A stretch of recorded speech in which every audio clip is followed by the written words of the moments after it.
Hello and welcome to Jason Live. My name is Patrick Shea, and today we will once again answer that age-old question, what do you want to be when you grow up? Here at Jason, we happen to think that a career in STEM is a great answer to that question. That's science, technology, engineering, and math. But you don't have to take our word for it. We've assembled an amazing group of STEM role models. These are people working in STEM careers that would love to see you follow in their footsteps. Joining us today is Shree Bose. Hi. Hi, Shree. Shree just finished up her freshman year at Harvard University. She's studying molecular and cellular biology there. But despite still being a teenager, she has already contributed to the field of cancer research. In fact, research that she did while still in high school earned her the grand prize in the first ever Google Science Fair. We'll learn all about that and more in just a moment. But first, I want to remind all of you out there that this event is both live and interactive. We want you to send us your questions and participate in our polls. We'll try to get as many of you involved as possible. But right now, we want to get Shree involved. Welcome, Shree. Thank you for having me. It's wonderful to have you. So, you've done so much already. You're still only 19. Where do we even begin? Well, I think a large part of that is the fact that I've always loved science. So ever since I was little, science was what I really wanted to do when I grew up. So I think even all of the work I did throughout high school, all of the cancer research work I did was really stemmed from that passion for science and that interest in understanding what was going on in the human body and in the world in general. So I have been very lucky throughout my life to have all of these incredible opportunities. And I'm excited to get to talk about them today. I've had a lot of great chances. So we're excited to hear about them, and I guess we should just start at the beginning. So when did this love for science start? So I actually cannot remember a time when I didn't really be interested by science. When I was little, I remember my brother would always come home from school. He's 2 years older than me. And he would come back and always describe all of these things that he just thought were fascinating that he learned in science class. And the one thing I remember was the fact that he would teach it in such a way that was so interesting and so exciting. And he had this little twinkle in his eye, and he just thought this was the most amazing thing in the world. And I remember seeing him think that, and then me thinking, wow, I mean, if he thinks it's so cool, I mean, it obviously must be really cool. So I remember I learned about what atoms were. My dad taught me how density works, and my entire family has been really supportive throughout my entire life. And it was really high school where I started to learn about biology, and I became really fascinated with that. But really, from a young age, it was my brother and my parents that really supported my interest in science and let that grow over the years. So that was really cool. Well, I know a little bit later on in the program we're going to swing around and talk about some of those early adventures in science, some of the projects you worked on. But since you bring it up, let's jump ahead to high school. Let's talk about this transition into actually working in a cancer lab. How did that come about? Yeah, so in high school, my first year in high school, I was 15, it was my freshman year, and I was taking freshman level intro bio, and I was learning about cells, and I just thought they were the coolest thing. I mean, I thought it was absolutely fascinating how a billion cells, like billions of cells, could just come together and make up all of life. I just thought that was the coolest thing. And it was around this time when my grandfather was diagnosed with liver cancer, so he was going through that, and I remember I just couldn't understand how cells that made up all of life could dysfunction in such a major sort of way to make a person so sick. And that was really why I really became interested in cancer, and I started reading up, I started looking up YouTube videos about cancer and really trying to understand what was going on in these cells to make them different. And then when my grandfather passed away that summer, I decided I couldn't sit around anymore. So that's when I started looking for professors in my area. I started emailing a lot of professors in my area, and I got rejected over and over again. until I found one who was willing to work with me. And it kind of grew from there, and I've been really lucky to have incredible mentors. But it was really that first push after my grandfather passed away that really got me interested in doing cancer research and got me involved in a graduate level lab. So that was cool. We're very sorry for your loss, but really, impressed by this resistance to rejection. How, with all of these rejections coming in, how did you get beyond that and just keep on trying? Yeah, I think that a large part of that was the fact that I knew I was doing this because I really wanted to understand. And I remember there were a lot of times when I would just get these emails back that were like, no, you're too young. No, we aren't accepting anyone in our lab.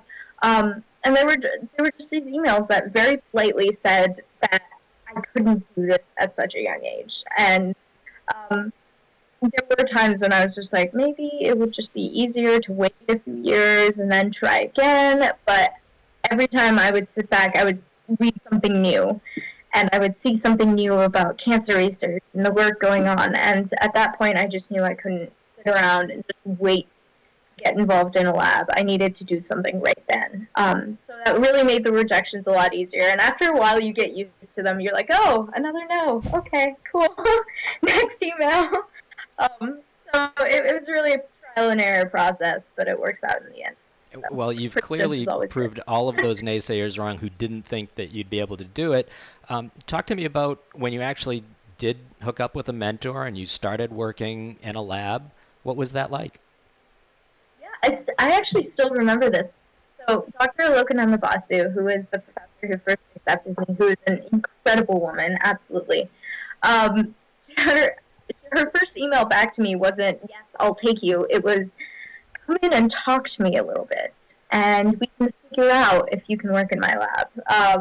So when I went into her the first time, I think I really conveyed that I was excited in this because of the experiences in my life and the fact that I had read so much, and I was really excited. And that was really what got me involved in this lab. And of course, the first year was not something that I just walked into and was like, oh, I know how to do everything. I messed up a lot my first year. I mean, I think I remember breaking glass at some point. I did a lot of stupid mistakes, but it was definitely a learning experience for the first year. I mean, learning new techniques. I had some incredible mentors in the lab who were extremely patient when teaching me, and that was one of the most important things that allowed me to work in a high-level lab and not feel like I wasn't contributing anything. So it was a great experience, but it definitely took that first year of just messing up over and over again to really understand what I was doing. So the first year is always hard, but it gets better, and reading up on everything always helps. That was one of the most important things I think I did my first year, was just sitting there reading about different techniques and about what I was trying to do. So it was a great experience, though. I think I really built up in terms of working in the lab. So I would think that that first experience in the lab must be really intimidating, because you've got this combination of, you've got people who are very experienced in there. They're using vocabulary and terminology that's probably very new to you, even though you'd done a lot of reading about it. And they're using all of these lab techniques. I mean, so you feel like it took about a year before you were comfortable with all of those elements? Did some come sooner? Did some come later? It's definitely intimidating. I mean, actually, my first week, I still remember this. I was like, I'm going to go sit in a corner and tell me what you want me to do. So it's definitely a really intimidating experience. But the thing is, I had really great mentors. I had Kirti Jain, who was a graduate student in the lab, and then the next year I had Savita Sridharan, who was also a graduate student in the lab, and they were absolutely greatest mentors. I mean, they just slowly took me through these different techniques. They taught me the vocabulary, and if I had any questions, I knew that I was always free to ask them. So I think having that mentor influence in my life, having that guidance in terms of what I'm supposed to do, was really one of the most important things when going into a lab. And I think it definitely helped that I was really excited about what I was learning. So I would go home and like read over what I had written, and I would read up on different things. Um, so it was definitely helpful to have both sides of that, to both be very interested in something and also have mentors who understood that interest and were willing to really nurture it and make sure that I understood everything fully. So, yeah, it's definitely intimidating though. It's not easy to go to a new. I mean, this is true for anything, but to go to a new place and just try to assimilate in. But I had some great people along the way to help me. So that was a big part. But obviously worth getting over that initial intimidating hump, and you went on to achieve some really cool things in that lab. How long did you work there? And fast forwarding a couple of years, what came out of that experience? So I actually worked in that lab about 2 years. I really worked in the lab during the summers. So my first summer was about 3 months, and then my second summer was about 3 months. And then I had a few weeks after of like preparing all of the data and putting it together into conclusions and that sort of thing. My first year, I actually worked with breast cancer, and I worked with figuring out how cells were becoming resistant to a different drug called Taxol. And it was my first project. I didn't really know what I was doing. As I was saying before, I didn't know the techniques. I didn't know what I was doing, but it was a lot of fun, and it was a very important learning experience. So it was actually really weird. The first project that I did, I took that to a science fair that I've gone to since I was in middle school. I mean, I've done this for years. And I went to state science fair, and I remember that I won absolutely nothing. And for some reason, in my mind, at that time, that was the end of the world. I was just like, oh, here's a field that I thought I loved, and I suck at it. Like, it's all over. I will never do science fairs again. I'm pretty sure I wrote angsty poetry about this at some point. I'm not really sure. I wish you had brought some of that to share. It was really the next, yeah. Oh, it was really the next summer where I went back, and I realized that I was really doing this research because I loved it, because I thought it was really cool. I thought it was something that could help me understand a lot of the world. So that's really why I went back the next year, and I said, I'm willing to try this again. I've learned a lot from last year, and I really want to be involved in research again.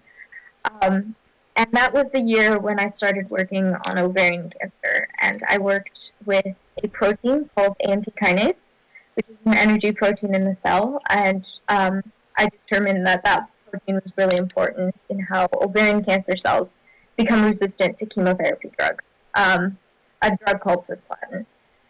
And that's really the project that I got to enter in the Google Science Fair, and I ended up winning the 2011 inaugural Google Global Science Fair. And it was one of the most incredible experiences of my life. I'm getting to stand on that stage, and all of the opportunities that came after were really, really incredible. I know we're going to get into a lot more detail about that in just a few minutes, but before we do, we're going to start getting to some student questions as well. They're coming in live, and we've gotten some video questions before the event, but let's talk just for a moment about what you're doing now. So all of this kind of has driven you in a certain direction, and now you're at Harvard, and what else are you doing there? So I am currently a major of molecular and cellular biology. That's what I'm declaring my concentration as. So I'm really excited about that, and I'm excited to be doing pre-med. But I'm also thinking of doing a secondary or minor in global health and health policy, because I do think it's really important to be able to take the research and take the work that's being done and get it out to the largest group of people who really need it. So that's something I'm really interested in. But I'm also doing research again at Harvard at Dr. Raul Mostislavsky's lab at Massachusetts General, which works with metabolics in cancer. So basically how cancer cells are processing energy. So that's really close to what I was working with before, but it's a slightly different take on it, and it's very in line with what I'm interested in. And I think it's really, really cool and something that could be interesting in the future. So we'll see about that. But yeah, I'm currently working in a lab at Massachusetts General Hospital, which is across the river from Harvard. Great. It's fun. I like it. I know we have a really couple of questions about your work at Mass General coming up in just a moment, but first we're going to take a video question. This one comes from Josh. I was wondering what your favorite tool is in your research. My favorite tool? That's a really good question, actually. I think this is going to sound kind of cliched, but I think one of my most important tools is actually Google Scholar, because it aggregates the results for all of these searches into a very accessible format. So you can get like up-to-date medical papers on topics that you're learning about. And I think that was one of the most important things when I was first getting started, and it still remains extremely important, is being able to look at other people's work and read up on what the techniques they've used and be able to follow those techniques, change those techniques, do different things with the kind of results they've gotten. So I would actually say Google Scholar is a really, really great tool for me. And the greatest part is it's publicly accessible. I mean, most people don't actually end up knowing about Google Scholar, but it's one of the greatest search tools, and it's been important for me both in scientific work I've done and in other work as well. So it's a great tool. If you haven't used it, try it out sometime. Yeah, all of our viewers out there can access that right now. We've got another question coming in. This one is from Danielle. What new things did you learn when you were involved with cancer research, and what type of animals did you use when you were taking the DNA from them? That's actually a really good question. So before I went to Mass General, before this year actually, I didn't work with any vertebrate animals. I didn't work with any animals in general, actually. I think the most I worked with anything was bacteria. And that was all about like growing them on plates and like extracting DNA from those. And they smell terrible. That's all you should know. They smell awful. But it's a great way to be able to take a little bit of DNA and get a lot. So bacteria was really what I worked with before this year. And this year I've actually started working with lab mice, which is a very different experience. It requires a different set of training. But it's been a new sort of introduction into a lot of medical practices in terms of research that are being used today. So that was really cool. And I learned so much when I was starting cancer research. I mean, I learned about how cells process energy normally. I learned about what we think changes to make them start processing energy differently, so that all of a sudden cells that shouldn't be replicating start replicating so much. And I mean, I think that's one of the most interesting things about cancer, really, is the fact that normal cells can all of a sudden switch to how they process energy and start making many more copies of themselves than they should. And that's really what forms tumors, and that's what is cancer. And that's one of the most important things that I've learned along the way. And it's not something we understand fully yet. It's not something we can look at and say, these cells will obviously start cancer. So it's an area of active research, and it's really cool, and hopefully it's something that more people will pursue in the future, because it's been around for a while. So it could be really interesting to understand. Clearly still a lot more to learn there. Our last video question of this segment comes from John, and he's getting a little technical here. Ready for this? In your review, I read that you use a tool called the PCR, and I was wondering, what is a PCR? What is a PCR? That is a wonderful question. So PCR stands for polymerase chain reaction, and basically when you have a little bit of DNA and you want to make a lot, then you do this process called PCR, where basically you take that DNA, and DNA is made up of 4 nucleotides, A, G, T, C, and then you mix them in with some more free AGCTs floating around. So you have your chain of DNA, and then you have a bunch of free nucleotides floating around.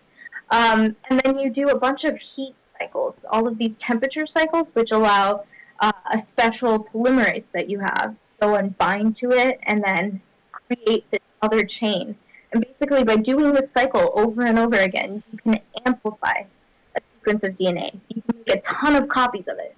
So this is really important in not only a lot of medical techniques, but for forensics. So if you find a little bit of DNA somewhere, like somebody spit somewhere, you can swab that and then amplify that DNA. You can make a ton of it and run it through sequencing and actually try and match it up to suspects. So that's important for forensics.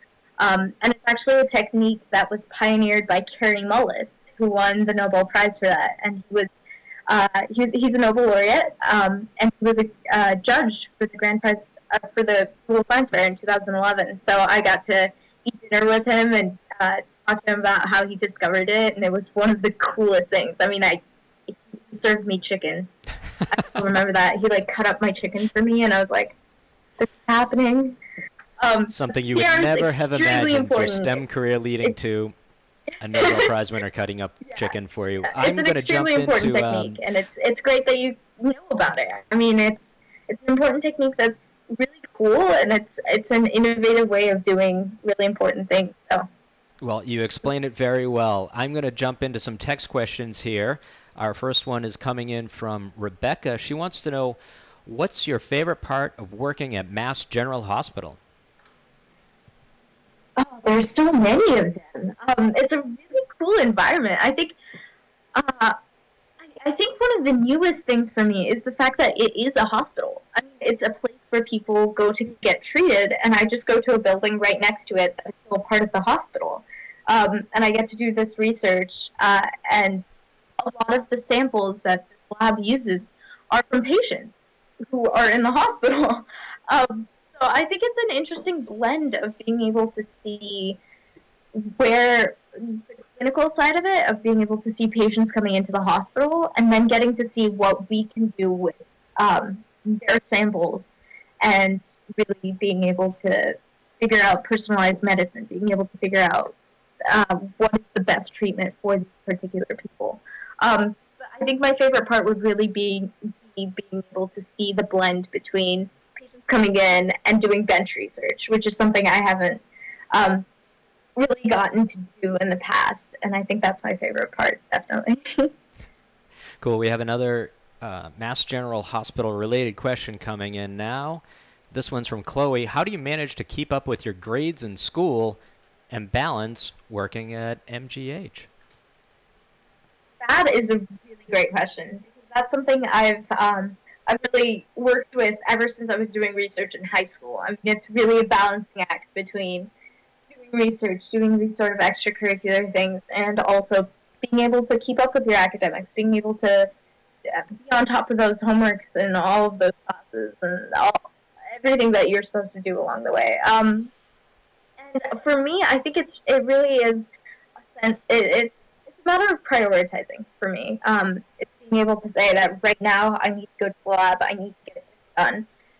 But knowing that if I have a major paper due the next day, I need to stay in, I need to write to the lab and say, hey, I can't come in today, and really getting my other work done. So it's about prioritizing, it's about time management, and it really is a juggling act. I'm not going to tell you it's absolutely easy to be able to work in a lab and also keep up with all of your grades, but it's if working in a lab is really something you love, if it's something you're excited about, which it was for me, then it was okay for me to dedicate my time to that. And when I was staying up late at night doing homework, then it wasn't really because I had to, it was because I chose to. And I think that's one of the most important parts. But really, managing time, prioritizing your things can really help, and it really makes all of the tasks that you have to do along the way very doable. And it makes all the work all the more fulfilling because you have managed to keep up both sides.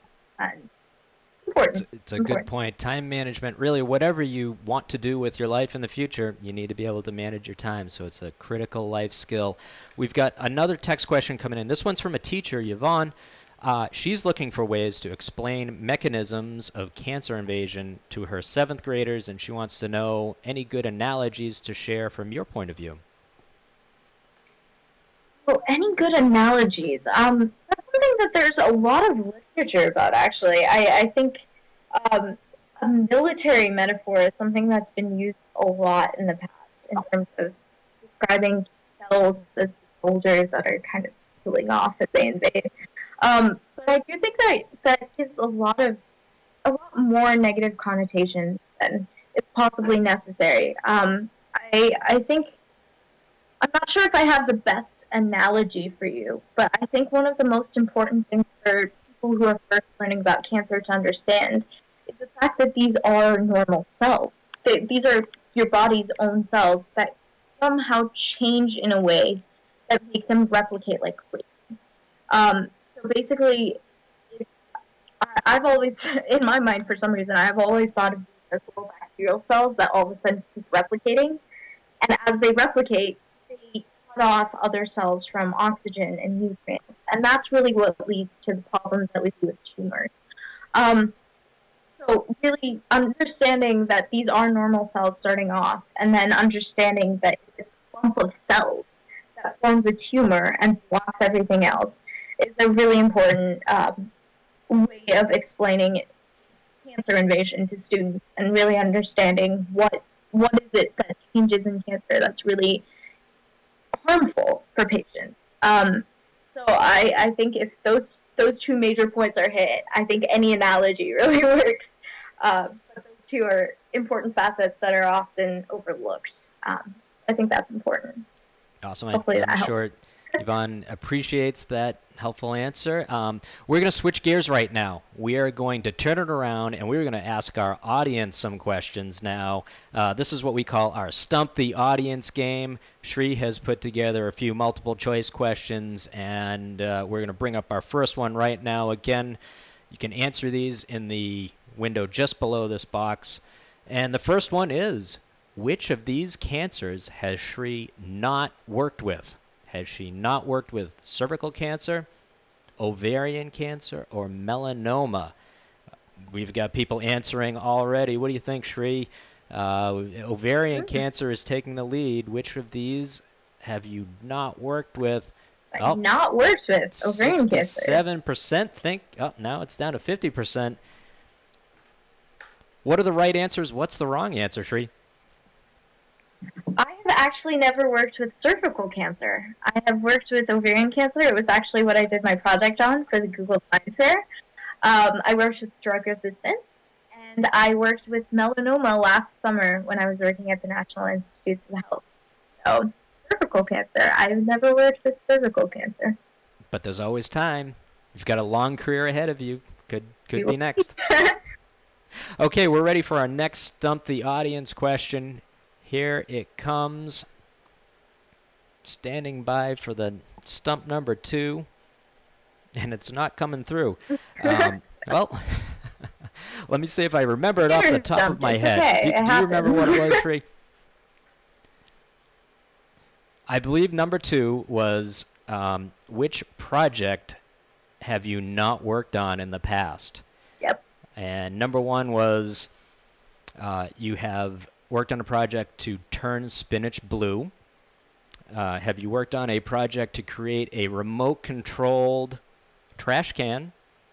And what was number 3? Do you remember? And I think number 3 was... Number 3 had to do with testing water quality in the Fort Worth area. So there's 1, 2, and 3. Doesn't seem like our poll function is working at the moment. So all of you out there in the audience, just yell out what you think the answer is. Which one has she not worked on? She's worked on 2. And Shree, tell us what the real answer is. So I have never actually worked on water quality in Fort Worth. It was something that I thought about doing and never actually ended up doing. But I did, my first science project actually was about turning spinach blue. Because this was around 2nd grade, and I remember our teacher told us something like, come up with an idea that no one has ever come up with before. And after a few days of just thinking about this, I was like, I reached the conclusion that everything that needed to be invented had been invented already. It was all over. We were done. And I remember there was one day where my mom was trying to get me to eat spinach, and I was like, no, that's gross. I don't like it.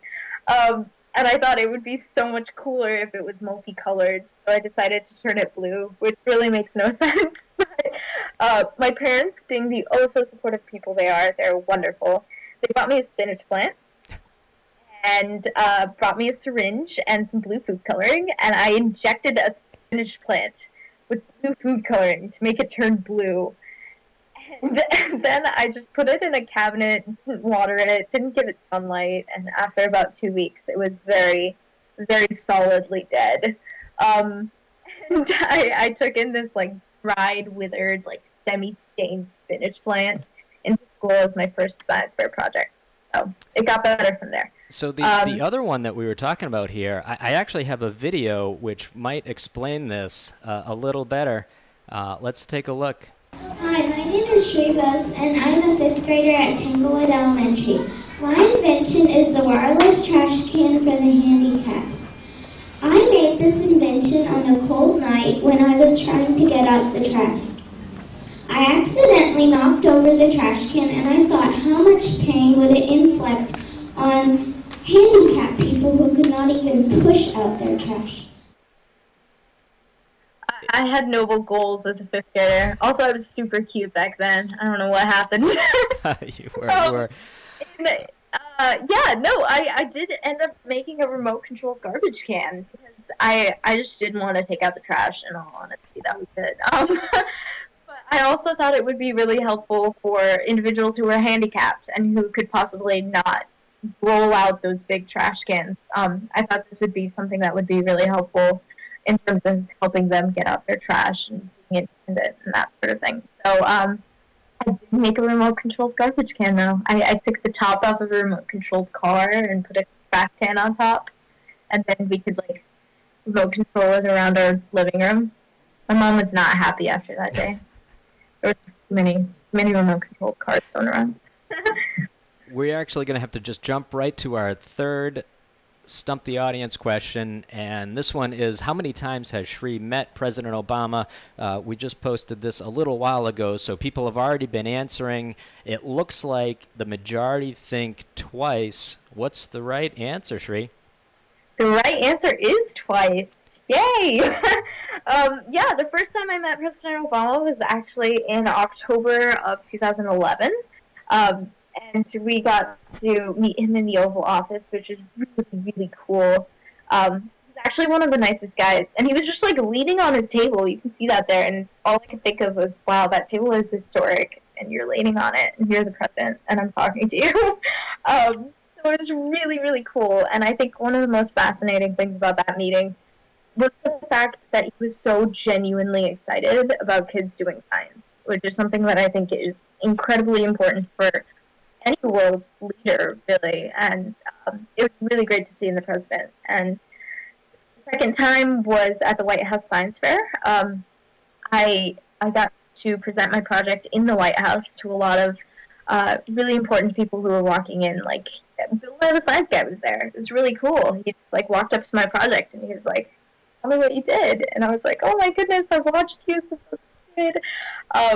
It was one of those really incredible experiences. And then I got to shake hands with him at the White House Science Fair, and he said, "Hey again." I was like, "Remember me." But all around, I think it's really great to be able to see a president who's so excited about getting involved in STEM fields. And that's something the Jason Project works with a lot, and I think it's extremely important, not only for the future of our country, but also for a president to be really getting the word out there for a lot of kids and students. Absolutely. Extremely important, and great that you were recognized for it, and that, you know, our president recognized the importance of STEM and STEM education. We're going to jump right back into some questions from our students out there. I'm sorry, we're going to go to a video question next. This one's from Rebecca. From your interview, I found out that you liked the Harry Potter series as a kid, and I enjoyed the Harry Potter series as well. My favorite book is the first Harry Potter book. What was your favorite book and why? Oh, that is such a good question. I love that question. So when I was little, I would read the Harry Potter books over and over again until my parents would have to take them away, because at that point I've almost memorized them. So I would actually say my favorite Harry Potter book is actually the first one too. And I think it's because it was a really simple story. It was before it got very, very complicated, but it also had that same magic and charm of the entire series. And I think it was really my favorite because it brought up the idea of the Sorcerer's Stone and the idea of living forever. And all around, I just really liked the characters throughout the entire first book. I loved Hermione. I've always loved Hermione, and I've loved what they've done with her character. But yeah, definitely the first book. I really liked it.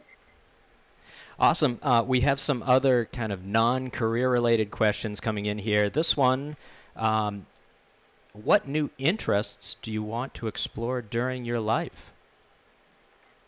That's a really good question, and I'm not sure I've even figured that out yet. But I do think I would really like to travel.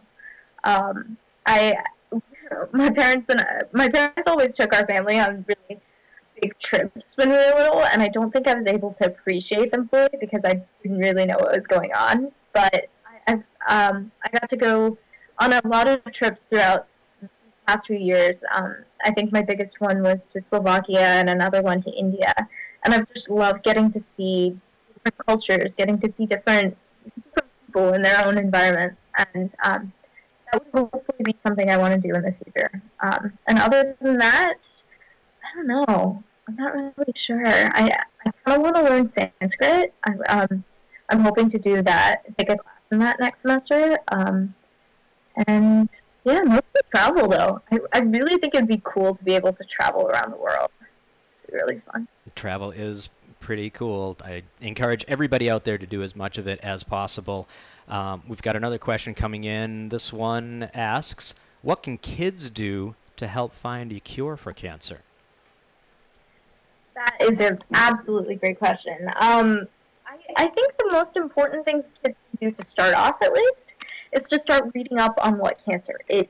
I think that's really important for not only kids, but anyone really, to understand, like, to know what it is that we define as cancer. So that's the first step. Second step is if you're interested in research, then go and get involved in labs or get involved in a lot of work going on right now. A lot of biotech agencies going on around the world, really. And I think this not only applies for cancer research, but also for any kind of research, any kind of invention, innovation. It's really to find elegant solutions for things. So if it's cancer research, then finding elegant lab techniques, finding elegant lab methods.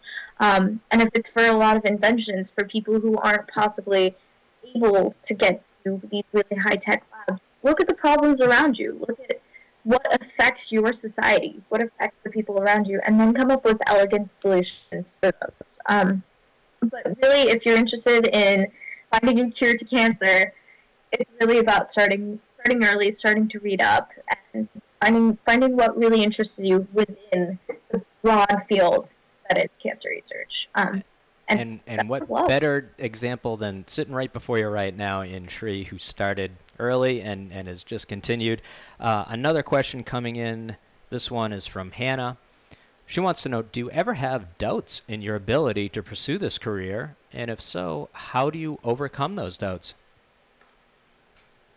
This might not be the answer you want to hear, but all the time. I have doubts all the time. I had doubts when I was working in high school. I still have doubts. I don't think that's something that goes away.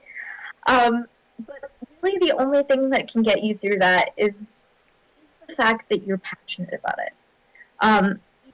Even when I'm thinking, oh my goodness, I don't think I can balance everything. I don't think I can do this. It's the fact that cancer research is so close to my heart. It's the fact that both of my grandfathers passed away from cancer. It's that